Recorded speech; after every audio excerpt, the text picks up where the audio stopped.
ಅಸ್ಸಲಾಮು ಅಲೈಕುಮ್ ವರಹಮತುಲ್ಲಾಹಿ ವಬರಕಾತು. ನಮಸ್ಕಾರ. Good evening friends. ತುಂಬ ದಿನಗಳ ನಂತರ ನಾನು ಮತ್ತೆ ನಿಮ್ಮ ಮಧ್ಯೆ ಬರ್ತಾ ಇದ್ದೇನೆ ಗೆಳೆಯರೆ. ಇಂದಿನ ಒಂದು ಡೈರೆಕ್ಟಾಗಿ ವಿಷಯಕ್ಕೆ ಬರ್ತೇನೆ. ಒಂದು ವಿಶೇಷವಾಗಿರ್ತಕ್ಕಂತಹ ವಿಷಯವನ್ನು ತೆಗೆದುಕೊಂಡು ಬಂದಿದ್ದೇನೆ. ಕೇಳಿ ಕೆಲವೊಂದು ಸಲ ಆಘಾತಕಾರಿನೂ ಅನಿಸುತ್ತೆ, ತುಂಬಾ ವಿಚಾರ ಮಾಡಬೇಕು ಅನಿಸುತ್ತೆ, ಏನು ಮಾಡಬೇಕಪ್ಪ ಅಂತ ಒಂಥರದ ಒಂದು ಗೊಂದಲದ ವಾತಾವರಣ ಕೂಡ ಸೃಷ್ಟಿಯಾಗುತ್ತೆ.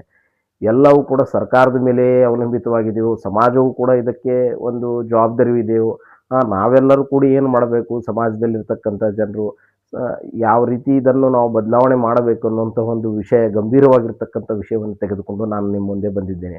ಆ ವಿಷಯ ಏನಪ್ಪ ಅಂದರೆ, ಯುವ ರೈತರಿಗೆ ಮದುವೆಯಾಗಲು ಹೆಣ್ಣು ಸಿಗುತ್ತಿಲ್ಲ. ನಿಮಗೆ ಕೇಳಿದರೆ ಆಶ್ಚರ್ಯವಿರ್ಬೋದು, ಆದರೆ ಇದು ನಿಜ. ಇದು ಎಲ್ಲ ಸಂದರ್ಭಗಳಲ್ಲಿ, ಎಲ್ಲ ಒಂದು ಒಂದು ಏನು ಪ್ಲೇಸಸ್ ಇದ್ದಾವೆ, ಎಲ್ಲ ಸ್ಥಳಗಳಲ್ಲಿ ನಡೆದಿರ್ತಕ್ಕಂಥ ಒಂದು ಸಮಸ್ಯೆ, ದೊಡ್ಡ ಒಂದು ಸಮಸ್ಯೆಯಾಗಿ ಸಾಮಾಜಿಕ ಪಿಡುಗಾಗಿ ಮಾರ್ಪಡುತ್ತಿದೆ ಈಗಿನ ಒಂದು ಸಮಯದಲ್ಲಿ. ಯಾಕಪ್ಪ ಅಂದರೆ, ಈ ಯುವ ಏನು ರೈತರಿದ್ದಾರೆ, ಯುವಕರು, ಅವರಿಗೆ ಹೆಣ್ಣೇ ಸಿಗುತ್ತಿಲ್ಲ. ಯಾಕೆ? ಹಲವಾರು ಸಮಸ್ಯೆಗಳಿದ್ದಾವೆ. ಯಾಕೆ ಇದನ್ನು ನಾನು ಚರ್ಚೆಗೆ ತಂದಿದ್ದೇನಪ್ಪ ಅಂದರೆ, ಮೊನ್ನೆ ತಾನೇ ಈ ನಮ್ಮ ರಾಜ್ಯದ ಎಲ್ಲ ಒಂದು ರೈತ ಸಂಘಟನೆಗಳು ಒಕ್ಕೂಟವನ್ನು ಕೂಡಿ ಮುಖ್ಯಮಂತ್ರಿಗಳಿಗೆ ಒಂದು ಮನವಿಯನ್ನು ಸಲ್ಲಿಸಿದ್ದಾರೆ. ಅವರಿಗೆ ಕೆಲವೊಂದಿಷ್ಟು ಬೇಡಿಕೆಗಳನ್ನು ಕೊಟ್ಟಿದ್ದಾರೆ.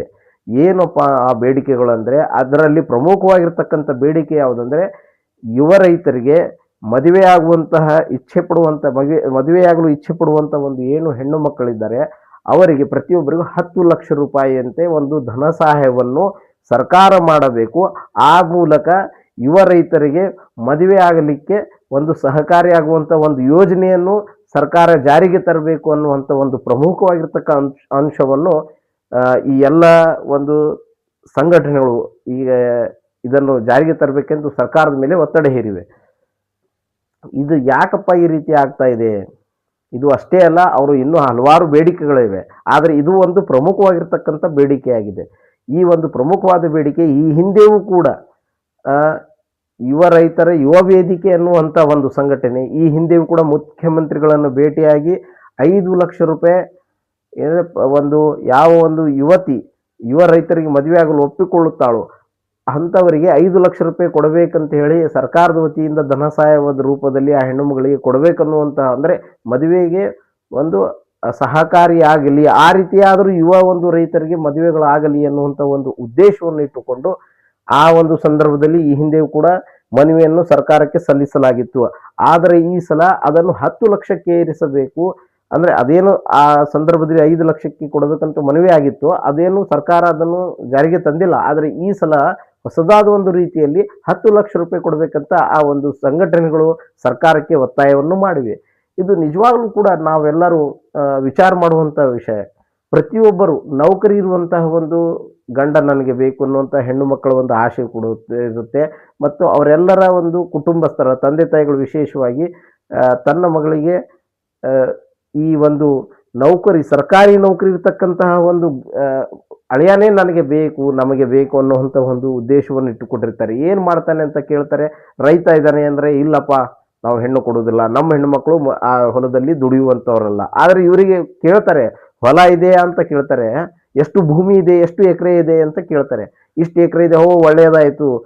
ಹುಡುಗ ಏನು ಮಾಡ್ತಾನೆ, ಅದೇ ಭೂಮಿಯಲ್ಲಿ ದುಡಿಯುತ್ತಾನೆ ಅಂದರೆ ರೈತನ ಅಂದರೆ ನಾವು ಕೊಡುವುದಿಲ್ಲ ಅನ್ನುವಂಥ ಒಂದು ತುಚ್ಛವಾಗಿರ್ತಕ್ಕಂಥ ಸಣ್ಣ ಒಂದು ವಿಚಾರವನ್ನು ಇರ್ತಕ್ಕಂತಹ ಒಂದು ವಿಷಯವನ್ನು ಇಟ್ಕೊಂಡು ಈ ತಂದೆ ತಾಯರು ಆಗಲಿ, ಆ ಹುಡುಗಿ ಆಗಲಿ, ಅದನ್ನು ಆ ಯುವ ರೈತರಿಗೆ ರಿಜೆಕ್ಟ್ ಮಾಡಿಬಿಡ್ತಾರೆ.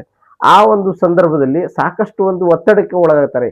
ಈ ಹಿಂದೆ ಕೂಡ ಸುಮಾರು ಬಹುತೇಕ ಮಲೆ ಮಹದೇಶ್ವರ ಅನಿಸುತ್ತೆ, ಆ ಒಂದು ಗುಡಿಗೆ ಹಲವಾರು ರೈತರು ಯುವ ರೈತರು ಪಾದಯಾತ್ರೆಯ ಮೂಲಕ ಅಲ್ಲಿ ಒಂದು ದೇವರಿಗೆ ಮನವಿಯನ್ನು ಸಲ್ಲಿಸುವಂತಹ ಮೊರೆಗೆ ಹೋಗಿದ್ದರು. ಅಂಥ ಒಂದು ಸಂದರ್ಭ ಕೂಡ ನಾವು ಕಂಡಿದ್ದೇವೆ.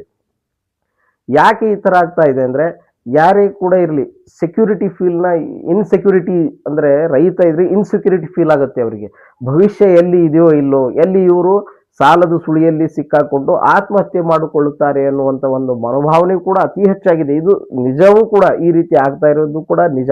ಇಡೀ ದೇಶದಲ್ಲೇ ರೈತರ ಆತ್ಮಹತ್ಯೆ ಮಾಡಿಕೊಳ್ಳುವಂಥ 2ನೇ ಬಹುದೊಡ್ಡ ರಾಜ್ಯವೆಂದರೆ ಅದು ಕರ್ನಾಟಕ ರಾಜ್ಯವಾಗಿದೆ. ಮೊದಲನೇ ರಾಜ್ಯ ಅದು ಮಹಾರಾಷ್ಟ್ರವಾಗಿದೆ. ಇಂತಹ ಒಂದು ಸಂದರ್ಭದಲ್ಲಿ ಆ ಮದುವೆ ಆಗಬೇಕು ಅನ್ನುವಂಥ ಕನ್ಯೆಯರು ಏನಿದ್ದಾರೆ ಅವರು ವಿಚಾರ ಮಾಡ್ತಾರೆ.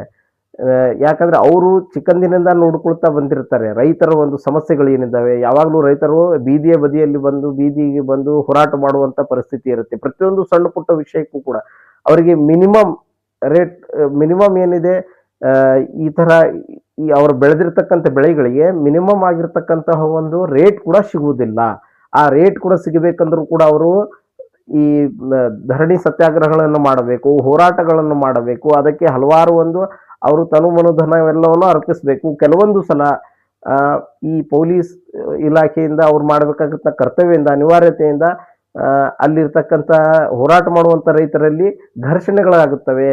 ಅವರು ತಮ್ಮ ಒಂದು ಕೈಕಾಲುವನ್ನು ಕಳೆದುಕೊಳ್ಳುತ್ತಾರೆ ಅಥವಾ ಜ್ಞಾನೇಂದ್ರಿಯಗಳನ್ನು ಕಳೆದುಕೊಳ್ಳುತ್ತಾರೆ. ಅಷ್ಟೇ ಅಲ್ಲದೆ ಕೆಲವೊಂದು ಸಲ ಜೀವವನ್ನು ಕಳೆದುಕೊಳ್ಳುತ್ತಾರೆ. ಇಂಥ ಎಲ್ಲವನ್ನು ನೋಡಿಕೊಂಡು ಬಿಟ್ಟು ಯಾವುದೇ ತಂದೆ ತಾಯಿ ಇರಲಿ ಅಥವಾ ಯಾವುದೇ ಒಂದು ಹೆಣ್ಣಾಗಿರಲಿ ತಾನು ಅಂತ ಮತ್ತೆ ಅದೇ ಜೀವನದಲ್ಲಿ ಬೀಳಬಾರದು ಅನ್ನುವಂಥ ಉದ್ದೇಶವನ್ನು ಇಟ್ಕೊಂಡು ಅದರ ಹೇಳ್ತಾರೆ. ಇದು ಅಷ್ಟೇ ಒಂದು ಸಮಸ್ಯೆ ಅಲ್ಲ, ಇನ್ನೊಂದು ಸಮಸ್ಯೆ ಇದೆ. ಅದು ಯಾವುದಪ್ಪ ಅಂದ್ರೆ ನಮ್ಮ ಜಾತಿಯಲ್ಲೇ ನಾವು ಒಂದು ಹೆಣ್ಣನ್ನು ಹುಡುಕುವಂತಹ ಒಂದು ವಿಚಿತ್ರವಾಗಿರ್ತಕ್ಕಂಥ ನಮ್ಮ ದೇಶದಲ್ಲಿರ್ತಕ್ಕಂಥ ಜಾತಿ ಪಿಡುಗು. ಈ ಜಾತಿ ಪಿಡುಗುರಿಂದಲೂ ಕೂಡ ಹೆಣ್ಣಿನ ಒಂದು ಸಮಸ್ಯೆಗಳಾಗಿ ಈ ಯುವ ರೈತರಿಗೆ ಹೆಣ್ಣು ಸಿಗದೇ ಇರತಕ್ಕಂಥ ಪರಿಸ್ಥಿತಿಗಳು ಬಂದು ಒದಗಿವೆ. ಇದಕ್ಕೆ ಏನು ಪರಿಹಾರ ಮಾಡಬೇಕು? ನಾವು ನಮ್ಮಲ್ಲೇ ಇದನ್ನು ಪರಿಹಾರವನ್ನು ಹುಡುಕಿಕೊಳ್ಳಬೇಕು. ನಾವು ಯಾವುದೇ ಏನೇ ಸಮಸ್ಯೆಗಳಿದ್ದರೂ ರೈತರು ನಾವು ನಮ್ಮ ಆತ್ಮಸ್ಥೈರ್ಯವನ್ನು ಕುಸಿಯಲಿಕ್ಕೆ ಬಿಡಲೇಬಾರದು. ಆತ್ಮಹತ್ಯೆಗೆ ಒಂದೇ ಪರಿಹಾರ ಅನ್ನುವಂತಹ ಒಂದು ಉದ್ದೇಶವನ್ನು ಇಟ್ಟುಕೊಂಡು ಆತ್ಮಹತ್ಯೆ ಮಾಡಿಕೊಳ್ಳಲಿಕ್ಕೆ ಹೋಗಲೇಬಾರದು. ಏನಾದರೂ ಒಂದು ಪರಿಹಾರ ಇದ್ದೇ ಇರುತ್ತೆ. ಅದಕ್ಕಾಗಿ ನಾವು ಪರಿಹಾರವನ್ನು ಹುಡುಕಿಕೊಳ್ಳಬೇಕು. ಸರ್ಕಾರವೂ ಕೂಡ ಇದರ ಬಗ್ಗೆ ವಿಚಾರ ಮಾಡಿ ರೈತರಿಗೆ ಯಾಕೆ ಸಾಲದ ಹೊರೆಯಲ್ಲೇ ಸಿಕ್ಕಾಕೊಂಡು ಒದ್ದಾಡ್ತಾ ಇದ್ದಾನೆ ಅನ್ನುವಂತಹ ಒಂದು ಸಮಸ್ಯೆಗಳನ್ನು ನೋಡಿ ಅದಕ್ಕೆ ಒಂದು ಸಮಿತಿಗಳನ್ನು ಕೂಡ ರಚನೆ ಮಾಡಿದ್ದಾರೆ ಹಿಂದಿನಿಂದಲೂ. ಆ ಸಮಿತಿಗಳು ಏನು ಮಾಡಿದವು, ಏನು ಇದೆ, ಅಥವಾ ಇನ್ನೊಂದು ಸಮಿತಿಯನ್ನು ರಚನೆ ಮಾಡಿ ಆ ಸಮಿತಿಯಿಂದ ಎಲ್ಲವನ್ನು ತರಿಸಿಕೊಂಡು ಅದಕ್ಕೆ ಏನಾದರೂ ಶಾಶ್ವತ ಪರಿಹಾರ ಹುಡುಕುವಂತ ಕಾರ್ಯವನ್ನು ಕೂಡ ನಮ್ಮ ಸರ್ಕಾರ, ಘನವೆತ್ತ ಸರ್ಕಾರಗಳು ಮಾಡಬೇಕು. ನಮ್ಮ ದೇಶದಲ್ಲಿರ್ತಕ್ಕಂಥ ಈ ರೈತರ ಸಮಸ್ಯೆಗಳನ್ನು ಬಗೆಹರಿಸಲಿಕ್ಕೆ ಒಂದು ವಿಶೇಷವಾಗಿರ್ತಕ್ಕಂಥ ಯೋಜನೆಗಳನ್ನು ತರಬೇಕು, ಪ್ರೋತ್ಸಾಹಧನವಾಗಿರ್ತಕ್ಕಂಥ ಯೋಜನೆಗಳನ್ನು ತರಬೇಕು. ಅದು ಅಷ್ಟೇ ಇಲ್ಲದೆ ಕೆಲವೊಂದಿಷ್ಟು ರೈತರು ಪ್ರೋತ್ಸಾಹಧನವನ್ನು ತೆಗೆದುಕೊಂಡು ಅದನ್ನು ಬೇರೆ ರೂಪದಲ್ಲಿ ದುರುಪಯೋಗಪಡಿಸಿಕೊಂಡು ಇನ್ನೊಂದು ಮತ್ತೊಂದರಲ್ಲಿ ವೇಸ್ಟ್ ಮಾಡಿಬಿಟ್ಟು ಮೈ ಮೇಲೆ ಹಾಕಿ ಸಾಲವನ್ನು ಮೈ ಮೇಲೆ ಹೊರೆಯನ್ನು ಹಾಕಿಕೊಳ್ಳುವಂಥ ಸಮಸ್ಯೆಗಳು ಕೂಡ ನಾವು ಕಂಡಿದ್ದೇವೆ. ಇದರಲ್ಲಿಯೂ ಕೂಡ ಕೆಲವೊಬ್ಬರು ಬೆರಳೆಣಿಕೆಷ್ಟು ರೈತರು ಇದ್ದರೂ ಕೂಡ ಅವರು ಕೂಡ ಅವರ ಕುಟುಂಬ ಇರಲಿ, ಅವರನ್ನೇ ಅವಲಂಬಿತರಾಗಿರ್ತಕ್ಕಂಥ ಜನರಿರಲಿ, ಎಲ್ಲರಿಗೂ ಕೂಡ ಅದು ಸಮಸ್ಯೆಯಾಗಿ ಪರಿಣಮಿಸುತ್ತೆ. ಈ ರೀತಿ ಆಗಬಾರ್ದು. ನಾವು ಯಾವುದಾದ್ರೂ ಒಂದು ರೀತಿಯಲ್ಲಿ ನಾವು ಇದನ್ನು ಪ್ರಶ್ನೆಗಳನ್ನು, ಸಮಸ್ಯೆಗಳನ್ನು ದೂರ ಮಾಡಬೇಕು ಅನ್ನುವಂಥ ಒಂದು ವಿಚಾರವನ್ನು ಮಾಡಬೇಕು. ಅಂತಹ ಒಂದು ವೇದಿಕೆಗಳನ್ನು ನಾವು ತಯಾರು ಮಾಡಬೇಕು ಅನ್ನುವಂಥದ್ದು ನಮ್ಮ ಉದ್ದೇಶ. ಒಟ್ಟಾರೆಯಾಗಿ ನಾವು ಹೆಣ್ಣು ಕೊಡಬೇಕಂದ್ರೆ ಕೇಳ್ತೇವೆ ನಾವು, ಮನೆ ಇದೆಯಾ, ಹೊಲ ಇದೆಯಾ, ಭೂಮಿ ಇದೆಯಾ, ಎಷ್ಟು ಎಕರೆ ಇದೆ ಅಂತ. ಆದ್ರೆ ಮತ್ತೆ ಹೇಳ್ತಾರೆ, ಅಯ್ಯೋ ನಮ್ಮ ಮಗಳು ಅಲ್ಲಿ ಕೆಲಸ ಮಾಡುವವಳಲ್ಲ, ಎಲ್ಲಿ ಹೊಲದಲ್ಲಿ ದುಡಿಯುವಂಥವು ನಮ್ಮ ಮಗಳಲ್ಲ. ಮತ್ತೆ ಯಾಕೆ ಸ್ವಾಮಿ ನೀವು ಕೇಳ್ತೀರಾ? ಹೊಲ ಇದೆ ಅಂತ ಯಾಕೆ ಕೇಳುವುದು? ಯಾಕೆ? ಮತ್ತೆ ಕೇಳಿದ ಮೇಲೆ ಅಲ್ಲಿ ದುಡಿಬೇಕಾಗಿದ್ದು ಅವಳೇ ತಾನೇ, ಅವಳೇ ಅಲ್ಲಿ ಮಡದಿಯಾಗಿ ಅಲ್ಲಿ ಅಲ್ಲಿ ಏನಿದೆ ಅಲ್ಲಿ ಒಡೆತನ ಯಾರಿಗೆ ಸಿಗುತ್ತೆ? ಆ ಹೆಣ್ಣಿಗೆ ತಾನೇ ಸಿಗುವುದು. ಮತ್ತೆ ಈ ತೀರ ನಾವು ನಮ್ಮಲ್ಲಿರ್ತಕ್ಕಂತಹ ಈ ಜಾತಿ ಭೇದವನ್ನು ಮರೆತು ಮತ್ತು ಅಂತರ್ಜಾತೀಯ ವಿವಾಹಗಳನ್ನು ಹೆಚ್ಚಿನ ರೀತಿಯಲ್ಲಿ ಪ್ರೋತ್ಸಾಹವನ್ನು ಕೊಡುವಂಥ ವಿಷಯಕ್ಕೆ ನಾವು ಹೆಚ್ಚಿನ ಗಮನ ಹರಿಸಿಕೊಳ್ಳಬೇಕು.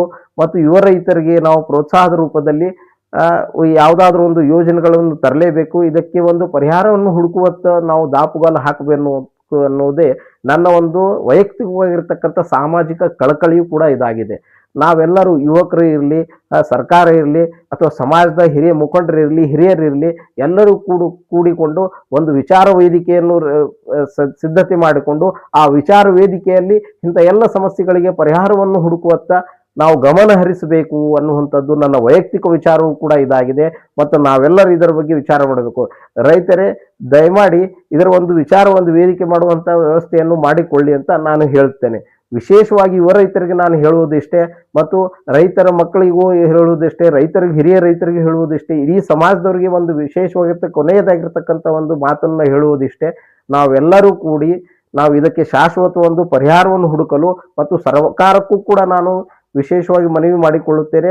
ಬರುವಂತ ಬಜೆಟ್ನಲ್ಲಿ ಸರ್ಕಾರವು ರೈತರ ಪರವಾಗಿರ್ತಕ್ಕಂಥ ಬಜೆಟ್ ಅನ್ನು ನೀಡುತ್ತೆ ಎನ್ನುವಂತ ನಿರೀಕ್ಷೆಯಲ್ಲಿದ್ದೇವೆ. ಅದು ಕೇವಲ ಒಂದು ತೋರಿಕೆಯ ಬಜೆಟ್ ಆಗಿರದೆ ಅದು ಕಟ್ಟ ಕಡೆಯ ಒಬ್ಬ ರೈತನಿಗೂ ಕೂಡ, ಸಾಮಾನ್ಯ ರೈತನಿಗೂ ಕೂಡ ಅದು ತಲುಪುವಂತ ಒಂದು ಕಾರ್ಯ ಆಗಬೇಕು. ಆ ನಿಟ್ಟಿನಲ್ಲಿ ನಾವು ಹೊಸ ಒಂದು ಕಾರ್ಯರೂಪಗಳನ್ನು ತರಬೇಕು ಅಂತ ನಾನು ಒತ್ತಾಯ ಮಾಡುತ್ತೇನೆ. ಸರ್ಕಾರಕ್ಕೆ ಕಳಕಳಿಯಿಂದ ಮನವಿ ಕೂಡ ಮಾಡುತ್ತೇನೆ. ಐ ಹೋಪ್ ಈ ಬರುವಂಥ ಬಜೆಟ್ನಲ್ಲಿ ಅಂಥ ವಿಷಯ ಬರುತ್ತೆ ಅಂತ. ಮತ್ತೆ ನೋಡೋಣ ಹೊಸ ವಿಷಯದೊಂದಿಗೆ ಬರ್ತೇನೆ. ಸಬ್ಸ್ಕ್ರೈಬ್ ಮಾಡಿ, ಶೇರ್ ಮಾಡಿ, ಲೈಕ್ ಮಾಡಿ, ಕಮೆಂಟ್ ಕೂಡ ಮಾಡಿ. ನಿಮ್ಮ ಏನು ವಿಚಾರಧಾರೆಗಳಿದ್ದಾವೆ ಅನ್ನೋದನ್ನು ಕೂಡ ಗೆಳೆಯರೇ ಕಮೆಂಟ್ ಮಾಡಿ. ಓಕೆ, ಗುಡ್ ಬಾಯ್.